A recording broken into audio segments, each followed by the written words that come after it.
పెద్దవాళ్ళు చెప్పినట్టుగా ఎమ్మెల్యే గారు కానీ అక్కడ కూర్చున్న పెద్ద మనిషి అందరూ మాట్లాడారు. మీకు తెలిసిందే ఈరోజు మహిళలు ఇక్కడ ఉండడం, నేను గృహిణిగా ఉండి ఇక్కడికి ఫస్ట్ టైం మీ ఎదురుగా కూర్చొని ఈ మీటింగ్ అటెండ్ కావడం.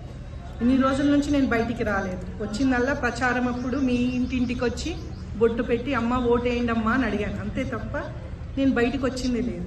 ఈ ఫస్ట్ మీటింగ్ మహిళలనే రమ్మన్నాను. ముఖ్యంగా మహిళలు ఉంటేనే నేను కూర్చుంటాను, లేకపోతే లేదు అని చెప్పాను సార్.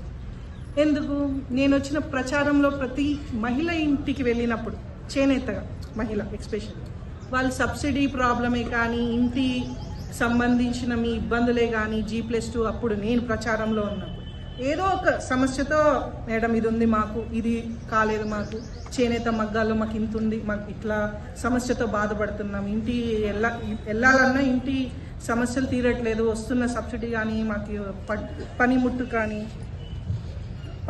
కానీ ఏది సరిగ్గా లేదు అని చెప్పారు.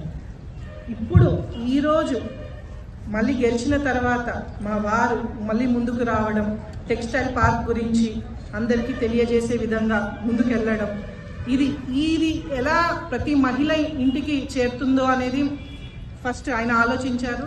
నాకు ఇలా ఉంది నిత్య, ఇలా చేస్తే బాగుంటుంది, ఇలా ముందుకెళ్తే బాగుంటుంది, మా మావయ్య గారు డివి మోహన్ రెడ్డి గారి ఆశీర్వాదంతో మనం ఇలా ముందుకెళ్దాము, చేసి చూద్దాము ఎలా ఉంటుందో. నువ్వు కూడా నాకు చేదోడు వాదోడుగా నాతో పాటు ఉండు.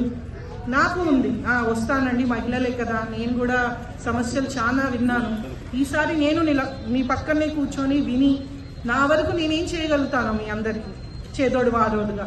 మీ సమస్యలకి చేనేతలకి ఏ సమస్య వచ్చినా నేను కూడా ముందుంటానండి, మీతో చేయి పట్టుకొని నేను ముందుకు వస్తానని చెప్పి ఈరోజు ఇక్కడ రావడం జరిగింది. ఏ సమస్య ఉన్నా మీకు ఈ ఫ్యాషన్ డిజైనింగ్ కానీ, మీకు పనిముట్టు కానీ, ఈ చేనేతలకు సంబంధించింది ఏదున్నా